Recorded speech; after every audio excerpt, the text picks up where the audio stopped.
السلام عليكم ورحمة الله تعالى وبركاته. الحمد لله كفى والصلاة والسلام على عباده الذين اصطفى أما بعد فقد قال الله تبارك وتعالى في القرآن العظيم والفرقان المجيد بعد أعوذ بالله من الشيطان الرجيم بفضل بسم الله الرحمن الرحيم ألف لام ميم ذلك الكتاب لا ريب فيه هدى للمتقين صدق الله العظيم العظيم. சர்வ புகழும் புகழ்ச்சியும் ஏகவல்லவனான அல்லாஹ் ஒருவன் மீது மட்டுமே உரித்தாகட்டுமாக. சத்திய தூதர் சர்தார் ஆலம் காதமுன் நபியின் எம்பெருமானார் ரசூலுல்லாஹி கரீம் ஸல்லல்லாஹு அலைஹி வஸல்லம் அன்னவர்கள் குடும்பத்தார்கள் உத்தம சத்திய சஹாபாக்கள் தாபியீன்கள் தபா தாபியீன்கள் நாதாக்கள் ஷஹதாக்கள் அவுலியாக்கள் அமர்ந்திருக்கும் அனைவர்களின் மீதும் அல்லாஹ்வுடைய ஸலாத்தும் ஸலாமும் வற்றாத கருணையும் என்றென்றும் நின்றனவட்டுமாக. சங்கைக்குரிய அல்லாஹ் நல்லடியார்களே, அல்லாஹ்வுடைய மாபெரும் கிருபையால் சூரத்துல் பக்ராவினுடைய முன்னுரையாக ஒரு சில விஷயங்கள் சூராவை ஆரம்பிப்பதற்கு முன்பாக கடந்த சில வாரங்களாக நாம் பேசிக்கொண்டிருக்கிறோம். அதனுடைய தொடர்ச்சியாக கடந்த வாரத்தினுடைய கடைசியிலே சொல்லப்பட்ட விஷயம், சூரத்துல் பக்ராவிலே 40 ருக்கூகள் இருக்கிறது. ருக்கு என்று சொன்னால் 40 ஐன்கள், 40 சாப்டர்கள் இருக்கிறது. அந்த 40 சாப்டர்களிலே அல்லாஹ் சொல்ல வரக்கூடிய சுருக்கமான விஷயங்கள் என்னென்ன, ஒவ்வொரு ஐனிலும் ஒவ்வொரு சாப்டரிலும் அல்லாஹ் சொல்ல வரக்கூடிய சுருக்கமான விஷயங்கள் என்னென்ன என்பதிலே ஒரு சில விஷயங்கள் சென்ற வாரம் பேசப்பட்டது. அதிலே 40 விஷயங்களில் 10 விஷயங்கள் சென்ற வாரம் பேசப்பட்டது. அதை தொடர்ந்து 11வது விஷயமாக, அதாவது 11வது சாப்டரில் 11வது ஐனில் சூரத்துல் பக்ராவில் அல்லாஹ் சொல்ல வரக்கூடிய விஷயங்களிலிருந்து பார்க்க இருக்கிறோம். 11வது விஷயம், அல்லாஹ் தஆலா மூசா அலைஹிஸ்ஸலாம் அவர்களுக்கு வேதத்தை கொடுத்ததும் அவர்களின் தொடர்பிலே நபிமார்களை அனுப்பியதும் அல்லாஹ் தஆலா இந்த ஐனிலே பேசுகிறான். அதாவது மூசா அலைஹிஸ்ஸலாம் அவர்களுக்கு கொடுக்கப்பட்ட வேதம் அவர்களுடைய வழித்தோன்றல்களாக வந்த நபிமார்கள் அல்லது அவர்களுடைய தொடர்பிலேயே பனி இஸ்ரவேலர்களுக்கு வந்த நபிமார்கள், இது சம்பந்தமாக அல்லாஹ் தஆலா இந்த ஐனிலே பேசுகிறான். அதே போல ஈசா அலைஹிஸ்ஸலாம் அவர்களுடைய பரிசுத்த ஆன்மாவை கொண்டு அல்லாஹ் அவர்களுக்கு உதவி அளித்தான். அதாவது அவன் அவர்களை உருவாக்கினான். எப்படி தந்தையினுடைய துணை இல்லாமல் எப்படி ஈசா அலைஹிஸ்ஸலாம் அவர்களை பரிசுத்த உயிராக, பரிசுத்த ஆன்மாவாக, பரிசுத்த பிறப்பாக அல்லாஹ் எப்படி உருவாக்கினான் என்பது சம்பந்தமாகவும் அந்த ஐனிலே அல்லாஹ் பேசுகிறான். அதே போல 12வது ஐனிலே அல்லாஹ் பேசுவான். பொதுவாக வானவர்களையும் குறிப்பாக நபிமார்களுக்கு இறை செய்திகள் என்று சொல்லப்படக்கூடிய வஹியை கொண்டு வரக்கூடிய ஜிப்ரீல் அலைஹிஸ்ஸலாம் அவர்களையும் வெறுப்பதோ பகைப்பதோ நல்ல பண்புகள் அல்ல. அப்படி நீங்கள் மலக்குமார்களை பொதுவாக பகைப்பதோ அல்லது குறிப்பாக ஜிப்ரீல் அலைஹிஸ்ஸலாம் அவர்களை பகைப்பதோ அவர்களை வெறுப்பதோ உங்களுடைய நன்மையான காரியங்களை அது தடுத்துவிடும் என்பதாக அல்லாஹ் பேசுகிறான். அதே போல 13வது மற்றும் 14வது ஐனிலே அல்லாஹ் பேசுகிறான். யூதர்களினுடைய கெட்ட செயல்களும் அவர்களுடைய சதித்திட்டங்களும் அல்லாஹ் தஆலா பேசுகிறான். யூதர்களினுடைய கெட்ட செயல்களை பற்றியும் அவருடைய சதித்திட்டங்களை பற்றியும் அல்லாஹ் பேசுகிறான். அந்த கெட்ட செயல்களாலும் அவர்கள் செய்த சதித்திட்டங்களாலும் இந்த உலகத்தினுடைய மறு உலகத்தினுடைய 2 உலகத்தினுடைய பாக்கியங்களையும் இழந்தவர்களாக அந்த யூதர்கள் மாறிவிட்டார்கள் என்பதை அல்லாஹ் பேசுகிறான். அதே போல 15வது ஐனிலே அல்லாஹ் பேசுகிறான். பனி இஸ்ரவேலர்களுக்கு அல்லாஹ் வழங்கிய பாக்கியங்களை பற்றி அல்லாஹ் பேசுகிறான். எத்தனை விதமான பாக்கியங்கள் அவர்களுக்கு வழங்கப்பட்டிருந்தது என்பதை பற்றி பேசுகிறான். அதே போல உயர்குலத்திலே பிறந்த ஹஜ்ரத் இஸ்மாயில் அலைஹிஸ்ஸலாம் அவர்களை பற்றியும் அவர்களுடைய வரலாற்றையும் அல்லாஹ் தஆலா அந்த ஐனிலே 15வது ஐனிலே அல்லாஹ் பேசுகிறான். அதே போன்று அவர்களினுடைய பரம்பரையிலே தோன்றிய எம்பெருமானார் ரசூலுல்லாஹி கரீம் ஸல்லல்லாஹு அலைஹி வஸல்லம் அவர்களை பற்றியும் அவர்களினுடைய குலச்சிறப்பை பற்றியும் அல்லாஹ் பேசுகிறான். அதே போல நபி ஸல்லல்லாஹு அலைஹி வஸல்லம் அவர்களினுடைய தோன்றுதல் என்பது அனைத்து உலகத்தாருக்கும் நிலையான நல்வாழ்வை வழங்குவதற்கு ஒரு உயர்ந்த ஆதாரமாக அமைந்தது என்பதை அல்லாஹ் பேசுகிறான். நபியினுடைய தோன்றல் என்பது முழு மனித சமுதாயத்திற்கும் அவர்களுடைய நல்வாழ்வுக்கான நிலையான நல்வாழ்விற்கான ஒரு உயர்ந்த ஆதாரமாக நபியினுடைய வரவு அமைந்தது என்பதை அல்லாஹ் பேசுகிறான். அதே போல உலகில் உள்ள அனைவரும் ஒரே முகமாக எந்த திசையை நோக்கி தொழுகின்றார்களோ அந்த அல்லாஹ்வினுடைய ஆலயமான கஅபா இருக்கிறதே அதனுடைய அஸ்திவாரத்தை எடுத்து அதை கட்டி அமைத்ததை பற்றியும் அல்லாஹ் பேசுகிறான். 16வது ஆயத்திலே அல்லாஹ் சொல்வான், இப்ராஹிம் அலைஹிஸ்ஸலாம் அவர்களும் ஹஜ்ரத் யாக்கூப் அலைஹிஸ்ஸலாம் அவர்களும் இந்த 2 நபிமார்களும் அல்லாஹ்விற்கு முற்றிலும் வழிபட்டவர்களாக தங்கள் வாழ்வை அமைத்துக் கொண்டார்கள். தாங்கள் மட்டும் அல்லாஹ்விற்கு வழிபட்டவர்களாக இருந்ததோடு மட்டுமல்லாமல் தங்களுடைய சந்ததியினருக்கும் இறைவனுடைய வணக்க வழிபாடுகளை எடுத்துச் சொல்லி, நீங்கள் உங்களுடைய கடைசி நிலை வரையிலும் சத்திய மார்க்கத்தை விட்டும் இறுதி வரையிலும் வழிபரண்டு விடக்கூடாது என்பதை உபதேசமாக செய்துவிட்டு சென்றதையும் அல்லாஹ் எடுத்து கூறுகிறான். நபிமார்கள் அல்லாஹ்வினால் அனுப்ப பெற்றவர்களாவார்கள். அதனால் அந்த நபிமார்களில் ஒரு சிலரை உயர்த்தி பேசுவதும் ஒரு சிலரை தாழ்த்தி பேசுவதும் உங்களுக்கு மத்தியிலே கூடாது. நபிமார்களை பாகுபாடு இல்லாமல் எல்லா நபிமார்களையும் ஒரே போல ஈமான் கொள்ளுங்கள் என்பதையும் 16வது ஆயத்திலே அல்லாஹ் வலியுறுத்துகிறான். அதே போல 17வது ஆயத் மற்றும் 18வது ஆயத்திலே அல்லாஹ் சொல்லுகிறான், பைத்துல் முகத்தஸை நோக்கி எம்பெருமானார் ரசூல் கரீம் ஸல்லல்லாஹு அலைஹி வஸல்லம் அவர்களும் அவர்களை பின்பற்றிய சஹாபாக்களும் கிட்டத்தட்ட 1.5 வருடங்களாக, அதாவது கிட்டத்தட்ட 17 அல்லது 18 மாதங்களாக பைத்துல் முகத்தஸை நோக்கி தொழுது கொண்டிருந்த அவர்களுடைய கிப்லாவின் திசையை அல்லாஹ் கஅபாவை நோக்கி மாற்றி அமைத்தான் என்பதை அல்லாஹ் குறிப்பிட்டு விட்டு, திசைகளில் விஷயம் அல்ல, யாரை நோக்கி வணங்குகிறீர்கள் என்பதுதான் இங்கே விஷயம் என்பதை நீங்கள் தெளிவுபடுத்திக் கொள்ளுங்கள். நீங்கள் திசையாக கஅபாவை ஆக்கிக் கொண்டாலும் நீங்கள் வணங்குவது கஅபாவை அல்ல, அது ஒரு கல்லே அன்றி வேறொன்றும் கிடையாது. நீங்கள் வணங்குவதை அல்லாஹ்வை தான். எனவே திசை இங்கே விஷயம் அல்ல, யாரை வணங்குகிறீர்கள் என்பதுதான் இங்கே முக்கியம் என்பதை அல்லாஹ் தஆலா தெளிவுபடுத்தியதற்கு பிறகும் இதனை உணராத சில எதிரிகள் தங்களுடைய அறிவின்மையால் கஅபாவையே நாம் தொழுது கொண்டிருந்தோம், கஅபாவையே நாங்கள் வணங்கி கொண்டிருந்தோம், அல்லாஹ் அதை மாற்றி வைத்து விட்டான் என்பதாக நினைத்து தேவையில்லாத கேள்விகளையும் வீண் விதண்டாவாதங்களையும் செய்து கொண்டிருந்தார்கள் என்பது சம்பந்தமாக 17வது மற்றும் 18வது ஆயத்திலே அல்லாஹ் தஆலா பேசுகிறான். அதே போல 19வது ஆயத்திலே அல்லாஹ் சொல்வான், பொறுமையை கொண்டும் தொழுகையை கொண்டும் அல்லாஹ்விடத்திலே நீங்கள் உதவி தேடுங்கள் என்பதை அல்லாஹ் தஆலா வலியுறுத்துகிறான். அதே போல அல்லாஹ்வின் பாதையில் யார் இறந்து விட்டார்களோ அவர்கள் நிலையான நல்வாழ்விலே அவர்கள் இருக்கிறார்கள். அல்லாஹ்வின் பாதையிலே யார் இறந்து விட்டார்களோ அவர்கள் நிலையான நல்வாழ்விலே இருக்கிறார்கள். அதே போல ஹஜ் செய்வதும் உம்ரா செய்வதும் உயர்ந்த தியாகங்களிலே கட்டுப்பட்ட வணக்கங்களாகும். அது மட்டுமல்லாமல் உங்களுடைய ஆன்மாக்களை சுத்தம் செய்யக்கூடிய வணக்கங்களாக ஹஜ்ஜும் உம்ராவும் இருக்கிறது என்பதாக அல்லாஹ் தஆலா 19வது ஆயத்திலே அல்லாஹ் பேசுகிறான்.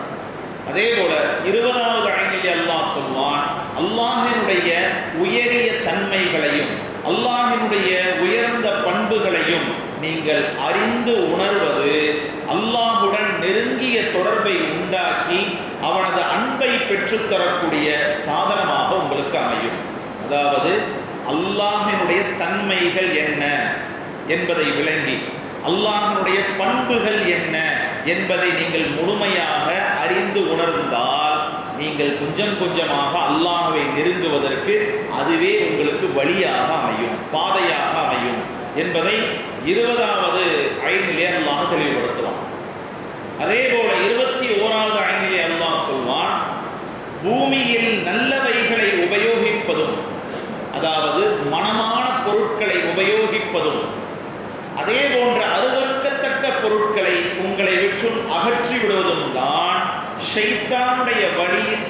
நல்லவைகளை உபயோகிப்பது, அருவருக்கத்தக்க பொருட்களை உங்களை விற்றும் அகற்றி விடுவது, ஷைத்தானுடைய வழியிலே நீங்கள் நுழையாமல் கொள்வது, அல்லாஹ்விற்கு நன்றி செலுத்தக்கூடியவர்களாக இருப்பது, பன்றியினுடைய இறைச்சியையும் செத்த பிணத்தினுடைய இறைச்சியையும் இரத்தம் போன்ற பொருட்களையும் நீங்கள் அருவருக்கத்தக்கவைகளாக கருதி அவைகளை தொடாமல் இருப்பது, இவைகள் தான் உங்களுக்கு சிறந்த அந்தஸ்தை அல்லாஹ்விடத்திலே பெற்றுத் தருவதற்கு போதுமானவைகள்.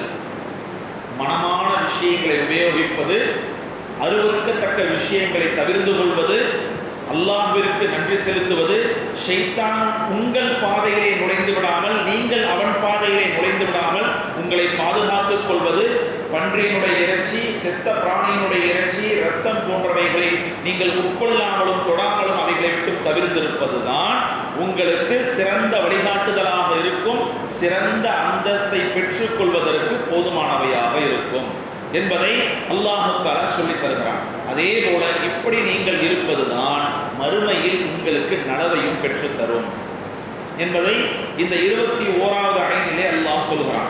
22வது ஆயத்திலே அல்லாஹ் சொல்வான், மூட நம்பிக்கைகள் என்று சொல்லப்படக்கூடிய மூட சடங்குகளால் உங்களால் மேன்மையையும் பெற முடியாது, முன்னேற்றத்தையும் பெற முடியாது, எந்த நன்மையும் அதன் மூலமாக கிடைக்காது. காரணம், அது அல்லாஹ் ஏற்படுத்திய சடங்குகள் அல்ல. நீங்களாக ஏற்படுத்தி கொண்ட மூட நம்பிக்கைகள் இருக்கிறதே, அது உங்களுக்கு எந்த மேன்மையையும் தராது, முன்னேற்றத்தையும் தராது, எந்த நன்மையும் அதன் மூலமாக கிடைக்காது. அதே போல அல்லாஹ் சொல்வான், அல்லாஹ் நபிமார்கள், மலக்குகள் ஆகியோரின் மீதும் வேதங்களின் மீதும் ஈமான் கொண்டு தான தர்மங்களை வழங்கி தொழுகையை ஒழுங்காக நிறைவேற்றி வருவதே நன்மையான காரியங்களாக இருக்கிறது. மூட நம்பிக்கைகள் நன்மையான காரியங்கள் அல்ல. எது நன்மையான காரியங்கள்? அல்லாஹ்வை ஏற்றுக்கொள்வது, அவனுடைய எல்லா நபிமார்களையும் ஏற்றுக்கொள்வது, எல்லா மலக்குமார்களையும் ஏற்றுக்கொள்வது, எல்லா வேதங்களையும் ஏற்றுக்கொள்வது, தொழுகையை சரியாக முறையாக பேணி வருவது, தான தர்மங்களை கொடுப்பது, இவைகள் தான் நன்மையான காரியங்கள் என்பதை அல்லாஹ் தஆலா 22வது ஆயத்திலே வலியுறுத்துகிறான். அதே போல 23வது ஆயத்திலே அல்லாஹ் சொல்வான், உங்களுடைய ஆன்மா தெளிவடைந்து, உங்களுடைய நஃப்ஸ் என்ற ஆன்மா தெளிவடைந்து அந்த ஆன்மீக ஞானம் பெற்று உடல் ஆரோக்கியம் அடைவதற்காக வேண்டி நோன்பை நோற்றுக் கொள்ளுங்கள்.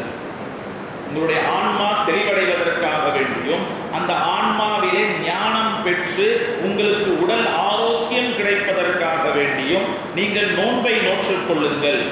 அதே போல தனிமையிலே அல்லாஹ்வை வணங்குங்கள். இந்த இரண்டும் ஆன்மாவை பரிசுத்தப்படுத்தக்கூடியவைகள்.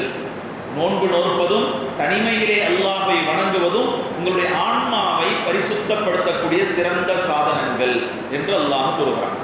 அதே போல 24வது ஆயத்திலே அல்லாஹ் சொல்வான், புனித ஹஜ்ஜினுடைய சட்டதிட்டங்களை உணர்ந்து அதை நிறைவேற்றுங்கள். ஹஜ்ஜினுடைய சட்டதிட்டங்களை அரைகுறையாக செய்துவிட்டு வராதீர்கள், அதை சரிவர தெரிந்து கொள்ளாமல் செல்லாதீர்கள், அதனுடைய சட்டதிட்டங்களை சரியாக உணர்ந்து அதை ஹஜ்ஜை நிறைவேற்றுங்கள். அதே போல அல்லாஹ்வுடைய பாதையிலே அவன் வழங்கிய பொருளை செலவு செய்வது உங்களின் மீது கடமையாக இருக்கிறது. அப்படி ஹஜ்ஜை முறையான சட்டதிட்டங்களை தெரிந்து நிறைவேற்றுவதும் அல்லாஹ்வுடைய பாதையிலே அவன் கொடுத்த பொருளை செலவு செய்வதும் இந்த உலகத்திலும் நாளை மறுமையிலும் நன்மைகளை நீங்கள் அதிகமாக பெற்றுக்கொள்வதற்கு ஏற்ற விஷயங்களாக இருக்கிறது. அதே போல 25வது ஆயத்திலே அல்லாஹ் சொல்வான், ஹஜ் செய்வதும் அல்லாஹ்வை பெருமைப்படுத்துவதும் அல்லாஹ்விடம் கையேந்தி இறையஞ்சி நீங்கள் துஆ கேட்பதும், அதே போல அல்லாஹ்விற்கு மாற்றமில்லாமல் நீங்கள் நடந்து கொள்வதும் உங்களுடைய ஈமானை, ஆன்மாவை புத்துயிரூட்டக்கூடிய விஷயங்களாக இருக்கிறது. ஹஜ் செய்வது, அதே போல அல்லாஹ்வை பெருமைப்படுத்துவது, அல்லாஹ்விடத்திலே கையேந்தி நீங்கள் துஆ செய்வது, அல்லாஹ்வுக்கு மாறு செய்யாமல் இருப்பது, இந்த விஷயங்கள் உங்களுடைய ஆன்மாவிற்கு புத்துயிரை ஏற்படுத்தி உணர்ச்சியை கொடுத்து உங்களுடைய ஆன்மாவை உயிர்ப்பிக்கக்கூடிய விஷயங்களாக இருக்கிறது. அல்லாஹ்வுடைய சட்டங்கள் எதுவோ அந்த சட்டங்களில் வரம்பு மீறாமல் அந்த வரம்பிற்குள்ளேயே யார் நடந்து கொள்கிறார்களோ, அல்லாஹ் ஒரு பவுண்டரி வச்சிருக்கான். ஒரு எல்லை கோடு வச்சிருக்கான். இதுதான் என்னுடைய சட்டம் அல்லாஹ் வச்சிருக்கான். அந்த சட்டங்களே யார் வரம்பு மீறாமல் சரியாக நடந்து கொள்கிறார்களோ அவர்கள் ஒருபோதும் வழிகட்டு போக மாட்டார்கள். அல்லாஹ்வுடைய பவுண்டரிக்குள்ள, அந்த பவுண்டரிக்குள்ளேயே இருக்கக்கூடியவர்கள் ஒருபோதும் வழிகட்டு போக மாட்டார்கள். அது மட்டுமல்லாமல் அல்லாஹ்வுடைய சட்ட வரம்புகளை சரியாக பின்பற்றக்கூடியவர்களுக்கு ஆன்மீக நோய்கள் அணுகாது. உடல் நோய்கள் அல்ல, உள்ளே இருக்கக்கூடிய உள்ளத்தின் நோய்கள் அவர்களை அணுகாது. அல்லாஹ்வுடைய சட்டங்களை மீறும் போதுதான் ஆன்மீக நோய்க்கு அவர்கள் உள்ளாகிறார்கள் என்பதை அல்லாஹு தஆலா 25வது ஆயத்திலே தெளிவுபடுத்துகிறான். 26வது ஆயத்திலே அல்லாஹ் சொல்வான், அல்லாஹ்வினுடைய எதிரிகளுடன் போரிட்டு அவர்களது தீங்கிலிருந்து பூமியில் உள்ள மனிதர்களை நீங்கள் காப்பாற்றி மார்க்கத்தை உயர்வடைய செய்வது என்பது ஈருலக வாழ்விற்கும் சிறந்த சாதனமாக இருக்கும். அதாவது அல்லாஹ்வுடைய எதிரிகளோடு நீங்கள் போர் செய்து அவர்களுக்கு எதிராக பூமியில் உள்ள முஸ்லிம்களை காப்பாற்றி இந்த மார்க்கத்தை நிலைபெறச் செய்வது என்பது உங்களுடைய ஈருலக வாழ்விற்கும் மிகப்பெரிய வெற்றியாக இருக்கும். அதே போல நீங்கள் எதிரிகளோடு போரிடாவிட்டால் என்னவாகும்? எதிரிகள் அதிகமாகிக் கொண்டே செல்வார்கள், இஸ்லாமியர்கள் வீழ்த்தப்பட்டு கொண்டே செல்வார்கள். ஒருவேளை அப்படி ஆகிவிட்டால், நீங்கள் கோழையாக அவர்களோடு போர் செய்யாமல் திரும்பிவிட்டாலோ அல்லது வெற்றி பெறுவதற்கு நீங்கள் காரணமாக இல்லாமல் போய்விட்டாலோ அது உங்களுடைய ஈமானை பலப்படுத்தும், இந்த இஸ்லாத்தையும் பலப்படுத்தும். எனவே போரென்று வந்துவிட்டால் நீங்கள் எதிரிகளை வீழ்த்தி இஸ்லாமியர்களை காப்பாற்றி இந்த இஸ்லாத்தை நிலைத்தோங்க செய்வது உங்களின் மீது கடமை என்பதை அல்லாஹ் தஆலா 26வது ஆயத்திலே தெளிவுபடுத்துகிறான். அதே போல 27வது ஆயத்திலே அல்லாஹ் சொல்வான், மது அருந்துவதும் சூதாடுவதும் உங்களுடைய இந்த உலகத்தின் வாழ்வையும் மறு உலகத்தின் வாழ்வையும் கெடுப்பதற்கு முதன்மை காரணமாக இருக்கிறது. ஃபர்ஸ்ட் காரணமாக இருக்கிறது. வேற எதுவுமே தேவையில்லை, அது ஒன்று போதும். உங்களுடைய 2 உலக வாழ்வையும் கெடுப்பதற்கு மதுவும் சூதாடுவதும் போதும், அது ஒன்று போதும். உங்களுடைய 2 உலக வாழ்வையும் கெடுத்துவிடும். எனவே அந்த விஷயத்திலே நீங்கள் பேணுதலாக இருந்து கொள்ளுங்கள் என்பதை அல்லாஹ் வலியுறுத்துகிறான். அது மட்டுமல்லாமல் உங்களுடைய வாழ்வை ரொம்ப சீக்கிரமாகவே கசப்பானதாக ஆக்கி உங்களை இழிநிலைக்கு கொண்டு வந்து இந்த 2ம் சேர்த்துவிடும். மது பழக்கமும் சூதாடுவதும் உங்களுடைய வாழ்க்கையை ரொம்ப சீக்கிரமாகவே கசப்பானதாக ஆக்கி உங்களை இழிநிலைக்கு கொண்டு வந்து சேர்த்துவிடும் என்பதை 27வது ஆயத்திலே அல்லாஹ் தஆலா சொல்வான். அதே ஆயத்திலே அல்லாஹ் தஆலா சொல்வான், அனாதைகளையும் ஆதரவற்றவர்களையும் ஆதரிப்பது உங்கள் வாழ்வை சிறப்படைய செய்யும். மதுவும் சூதாட்டமும் உங்கள் வாழ்வை இழிவடைய செய்யும். அனாதைகளை ஆதரிப்பதும் ஆதரவற்றவர்களை ஆதரிப்பதும் உங்கள் வாழ்வை சிறப்படைய செய்யும். அதே போல 28வது ஆயத்திலே அல்லாஹ் சொல்வான், குடும்ப வாழ்க்கையை பற்றியும் பெண்களுக்கு ஏற்படுகின்ற சில குறிப்பிட்ட நிலைகள் குறித்தும் அல்லாஹ் அதிலே பேசுகிறான். அதே போல மனைவியை கணவன் ஒதுக்கி வைப்பதாக இருந்தாலும், அந்த கணவன் மனைவியை விவாகரத்து செய்ய நினைத்தாலும் நடந்து கொள்ள வேண்டிய முறைகள் பற்றி அல்லாஹ் தஆலா ஆயத்திலே பேசுகிறான். 28வது ஆயத்திலே அல்லாஹ் பேசுகிறான். அதே போல கருவுற்றிருக்கக்கூடிய ஒரு பெண்ணை நீங்கள் விவாகரத்து செய்ய விரும்பினால் அல்லது கருவுற்றிருக்கக்கூடிய ஒரு பெண்ணை நீங்கள் ஒதுக்கி வைக்க விரும்பினால் அந்த பெண்ணை பாதுகாப்பது உங்கள் பொறுப்பு. குழந்தை பிறக்கும் வரை நீங்கள் தலாக் சொல்ல நினைத்தாலும் சரி அல்லது அந்த பெண்ணை தள்ளி வைக்க நினைத்தாலும் சரி, அந்த பெண்ணுக்குள்ளே இருக்கக்கூடிய குழந்தைக்கு எந்த பாதகமும் உண்டாகாமல் கண்ணும் கருத்துமாக அந்த குழந்தையையும் அந்த குழந்தையை சுமந்திருக்கக்கூடிய தாயையும் பாதுகாக்க வேண்டியது கடமை என்பதை அல்லாஹ் தஆலா அதே ஆயத்திலே அல்லாஹ் தஆலா பேசுகிறான். அதே போல குடும்ப வாழ்க்கையினுடைய அடிப்படை திட்டங்களாக இந்த விஷயங்கள் இருப்பதால் இவைகளை ஒழுங்காக நடைமுறைப்படுத்தினால்தான் உங்களுடைய மறுமை வாழ்வு சிறந்ததாக இருக்கும். அதாவது ஒரு கணவன் மனைவியிடத்தில், மனைவி கணவனிடத்தில் எந்த முறைகளை மார்க்கம் பேண சொல்கிறதோ, வாழும் வாங்கும் போதும் விவாகரத்து பெற்றுக்கொள்ளும் போதும் எந்த முறைகளை பேண சொல்கிறதோ இந்த முறைகளை சரியாக இருவரும் பேணினால்தான் உங்களுடைய மறுமை வாழ்வு சிறப்பாக இருக்கும் என்பதை அல்லாஹ் தஆலா தெளிவுபடுத்துகிறான். அதே போல 29வது ஆயத்திலே அல்லாஹ் சொல்வான், நீங்கள் எப்படி தலாக் சொல்ல வேண்டும், விவாகரத்து செய்வதாக இருந்தால் எப்படி விவாகரத்து செய்ய வேண்டும், அப்படி விவாகரத்து செய்ததற்கு பிறகு மறு கணவனுக்கு வாழ்க்கைப்படுவதாக இருந்தால் எவ்வளவு காலம் காத்திருக்க வேண்டும். ஒருவரோடு விவாகரத்து ஆயிடுச்சு, வேறொரு கணவனுக்கு வாக்கப்பட்டு போகிறார் அப்படின்னா எவ்வளவு காலம் இத்தா இருக்க வேண்டும், எவ்வளவு காலம் தாமதிக்க வேண்டும் ஒரு பெண் ஆகியவற்றினுடைய சட்டங்கள் 29வது ஆயத்திலே கூறப்படுகிறது. அதே போல 30வது ஆயத்திலே அல்லாஹ் சொல்வான், நீங்கள் ஒரு பெண்ணை தலாக் விடுவதாக இருந்தால் கடுமையான முறையில் ஒரு விஷயத்தை கடைபிடிக்காதீர்கள், மிகவும் ஒரு விஷயத்தை எளிமையான முறையிலே கடைபிடியுங்கள், கடுமையை காட்டாதீர்கள். அதாவது ரொம்ப முடியலன்ற பட்சத்தில் தான் விவாகரத்துக்கு வரீங்க. அந்த விவாகரத்துக்கு வரும்போது எந்த இடத்திலும் விவாகரத்திலே கடுமையை காட்டாதீர்கள். அதே போல வேறு ஒருவருக்கு வாழ்க்கை, அதாவது வேற ஒரு நபரை மணப்பதாக இருந்தாலும் அந்த சூழ்நிலையிலும் அல்லது விவாகரத்து செய்யப்பட்ட கணவனுக்கே, அதாவது வேற ஆள் வேணாம், இவரோடய நான் திரும்ப வாழ விரும்புகிறேன் என்பதாக ஒரு பெண் நினைத்தாலும் அதிலே நடந்து கொள்ள வேண்டிய நியாயமான முறைகளை பற்றி அல்லாஹ் தஆலா 30வது ஆயத்திலே பேசுகிறான். அதாவது தலாக்கு விடுவதாக இருந்தாலும் அதிலே முறை தவறி சென்று விடக்கூடாது, ரொம்ப கடுமை காட்டக்கூடாது.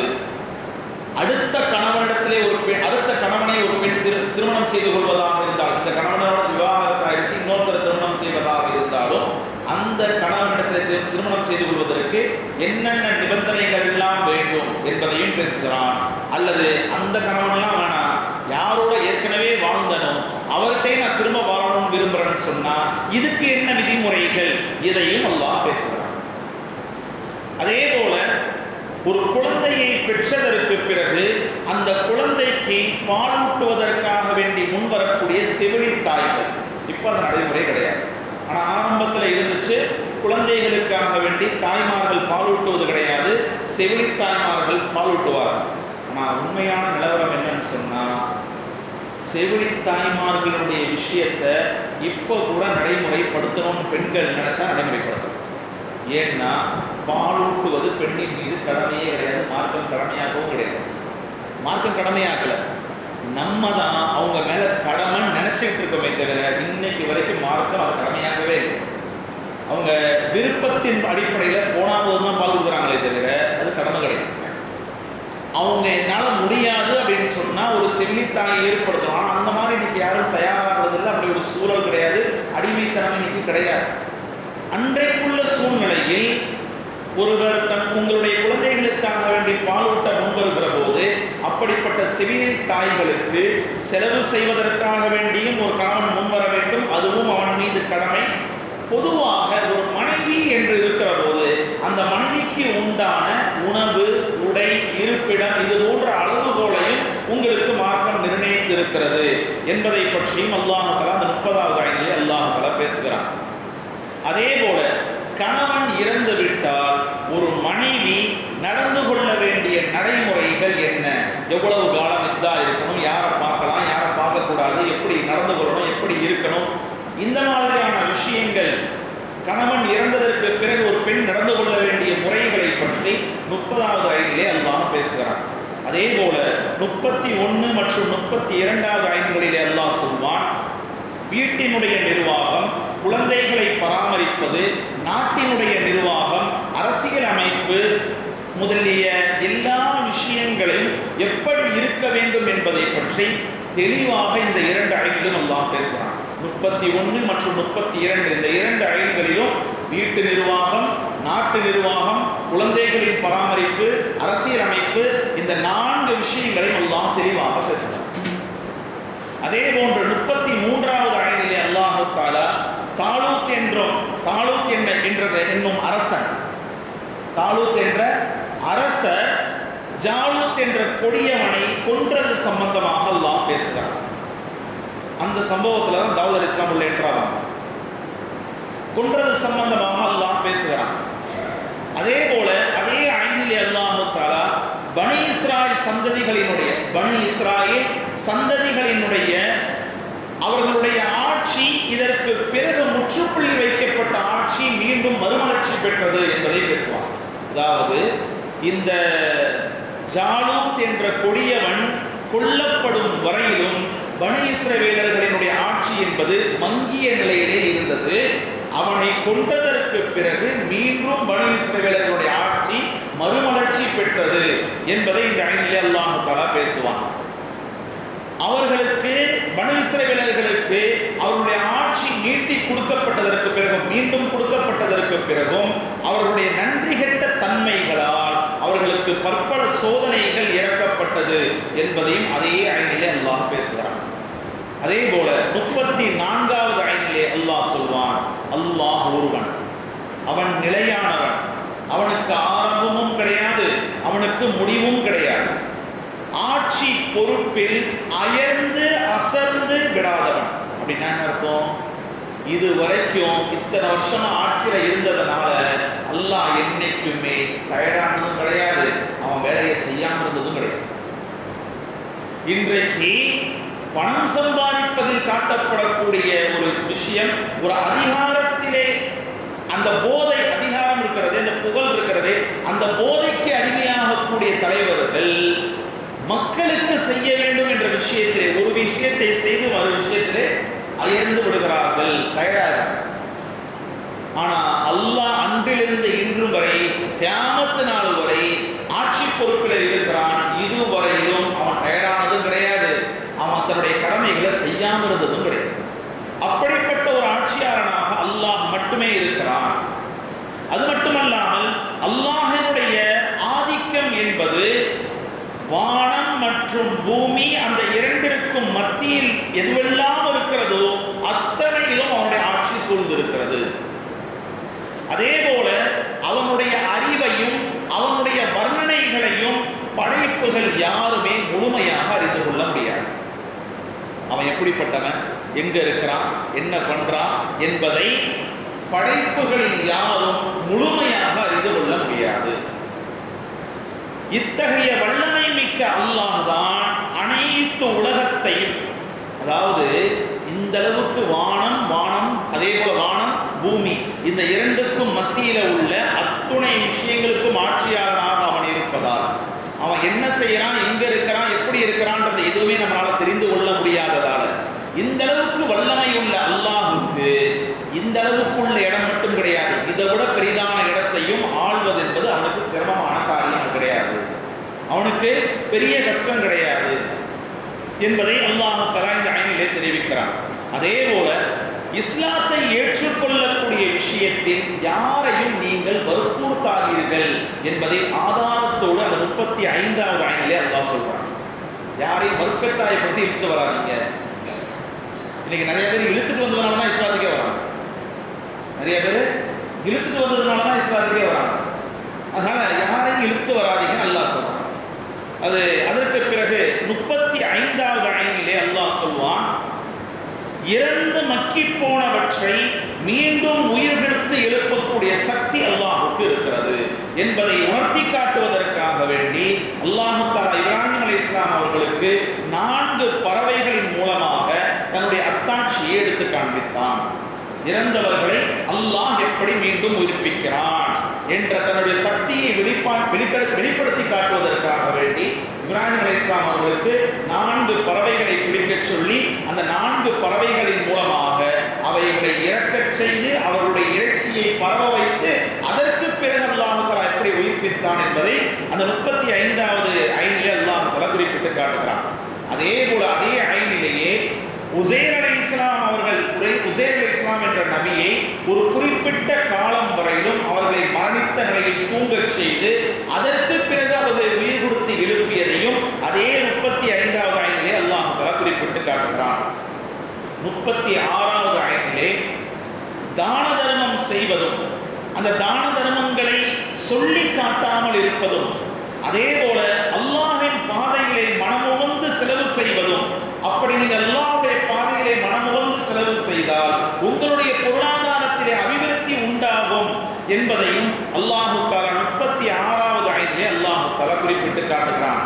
அல்லாஹ்வுடைய பாதையிலே தாராளமாக செலவு செய்வது, செய்ததை சொல்லி காட்டாமல் இருப்பது, அல்லாஹ்வுடைய பாதையிலே மனமுவந்து, பெயருக்காக புகழுக்காக இல்லாமல் மனமுவந்து செலவு செய்வது என்பது அல்லாஹ்வுடைய அன்பை அளவில்லாமல் உங்களுக்கு பெற்று தரும் என்பதை அல்லாஹு தஆலா 36வது ஆயத்திலே அல்லாஹ் குறிப்பிட்டு காட்டுவான்.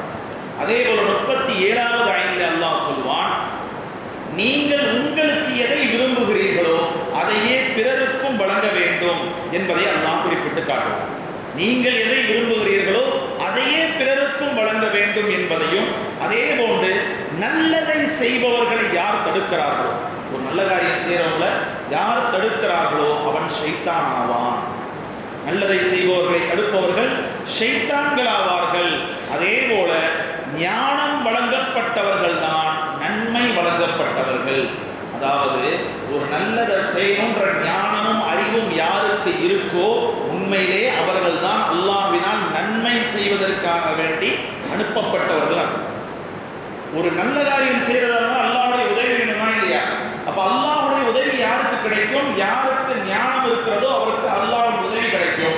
அல்லாஹ்வின் உதவி கிடைத்தவர் நன்மை செய்யக்கூடியவராக இருப்பார் என்பதை 37வது ஆயத்திலே அல்லாஹ் பேசுகிறான். அதே போல உங்களுக்கு எவ்வளவு வறுமை வந்தாலும், எந்த வறுமையினுடைய நிலையிலும் பிறரிடத்தில் யார் யாசிக்காமல் இருக்கிறார்களோ ஈருலகத்திலும் அவர்கள் தான் சிறந்து விளங்குவார்கள். அப்படிப்பட்டவர்களுக்கு எந்த பயமும் கவலையும் அல்லாஹ் இல்லாமல் வாழ வைப்பான் என்பதை தெரிவிக்கிறார். எந்த வறுமையான எப்படிப்பட்ட சூழ்நிலை வந்தாலும் பிறரிடத்தில் யாசகம் கேட்காமல் வாழக்கூடிய மனிதருக்கு அல்லாஹு தஆலா அவரை ஈருலகிலும் சிறந்து விளங்க வைப்பான். இப்படிப்பட்ட மனிதர்களுக்கு எந்த பயமும் இருக்காது, எந்த கவலையும் இருக்காது. அதே போல 38வது ஆயத்திலே அல்லாஹ் சொல்வான், பணத்தை அதிகமாக பெருக்கிக் கொள்வதற்காக வேண்டி அந்த பணத்தை அதிகமாக சேர்க்க நினைப்பவர்கள் மானத்தை கெடுக்கக்கூடிய வட்டி என்னும் கொடிய கேவல தொழிலிலே ஈடுபடுவார்கள். மானத்தை கெடுக்கக்கூடிய வட்டி என்று சொல்லப்படக்கூடிய கேவலமான தொழிலில் ஈடுபடுவார்கள். இதன் மூலமாக என்ன ஆகும் தெரியுமா? அல்லாஹ்வோடு நேரடியாக போர் புரிய முன்வரக்கூடிய மக்களாக அவர்கள் ஆகிவிடுவார்கள். அல்லாஹ்வோடு வட்டி வாங்கினாலும் சரி, வட்டி கொடுத்தாலும் சரி, சாட்சியாக இருந்தாலும் சரி, அதற்கு எந்த வகையிலே துணை போனாலும் சரி, ஹதீஸிலே 10 நபர்கள் புறப்படுவார்கள் வட்டி சம்பந்தமாக. இந்த 10 நபர்களும் குற்றத்திலே ஒரே மாதிரியானவர்கள் தான். 10 நபர்களிலே யாருக்கும் தனித்தனி தண்டனைலாம் கிடையாது, ஒரே மாதிரியானவர்கள் தான். அதை எழுதியவன், நின்றவன், பார்த்தவன், போனவன், அத்தனை பேர் 10 பேர் லிஸ்ட். இந்த 10 பேர்களும் இதை தொழிலாக செய்பவர்கள், வாங்குபவர்கள், எல்லா நபர்களும் அல்லாஹ்வோடு நேரடியாக போர் புரிய முன்வருபவர்கள் என்பதாக இந்த 38வது ஆயத்திலே அல்லாஹ் பேசுகிறான். இவர்களின் பொருளாதாரம் இருக்கிறதே, வட்டி வாங்குபவர்கள், கொடுப்பவர்களுடைய பொருளாதாரத்திலே அல்லாஹ் வீழ்ச்சியையும் அழிவையும் கண்டிப்பாக உருவாக்காமல் விடமாட்டான். அவருடைய பொருளாதாரத்தில் வீழ்ச்சியையும் அழிவையும் அல்லாஹ் ஏற்படுத்தாமல் விடமாட்டான். அதே போல 38வது ஆயத்திலே அல்லாஹ் சொல்வான், கடன் வாங்கியவரினுடைய வறுமையான சூழ்நிலையை அனுசரித்து அவருக்கு நீங்கள் தவணை கொடுத்தால் அது மிக சிறந்தது. கடன் வாங்கி உங்கள்கிட்ட ஒருத்தர் கடன் வாங்கியிருக்கிறாரு, அவருடைய வறுமையான சூழ்நிலை, அவரால் திரும்ப கொடுக்க முடியலன்னு உங்களுக்கு தெரியுதுன்னு சொன்னால் இன்னும் கொஞ்ச காலம் நீங்கள் தவணை கொடுப்பது உங்களுக்கு கடன் கொடுத்தவருக்கு சிறந்தது. ஒருவேளை வேண்டாம் என்றே நீங்கள் சொல்லிவிட்டால் அது அதைவிட சிறந்தது என்பதை அல்லாஹ் தஆலா இந்த 38வது ஆயத்திலே பேசுவான். 39வது ஆயத்திலே அல்லாஹ் சொல்வான், நீங்கள் கடன் கொடுப்பதாக இருந்தாலும், எந்த விஷயங்களை கொடுப்பதாக வாங்குவதாக இருந்தாலும் எழுத்துப்பூர்வமாக அந்த விஷயங்களை எழுதுங்கள். எழுத்துப்பூர்வமாக எழுதி பெற்றுக் கொள்ளுங்கள் இருவரும். அதே போன்று நீங்கள் ஒரு ஒப்பந்தம் செய்வதாக இருந்தாலும் அதையும் எழுத்துப்பூர்வமாக இருவரும் எழுதிக் கொள்ளுங்கள். உங்களுக்கு மத்தியில் ஏதாவது ஒரு வியாபாரம் செய்கிறீர்கள் என்றாலும் அதையும் எழுத்துப்பூர்வமாக எழுதிக் கொள்ளுங்கள். இப்படி நீங்கள் செய்தால், கடனிலும் எழுத்துப்பூர்வமாக எழுதிக் கொள்கிறீர்கள், வியாபாரத்திலும் எழுத்துப்பூர்வமாக எழுதிக் கொள்கிறீர்கள், ஒப்பந்தத்திலும் எழுத்துப்பூர்வமாக எழுதிக் கொள்கிறீர்கள் என்று சொன்னால் இப்படிப்பட்ட கூட்டம் ஒருபோதும் நஷ்டத்தை சந்திக்காது. இப்படிப்பட்டவர்களுக்கு ஒருபோதும் நஷ்டம் ஏற்படாது.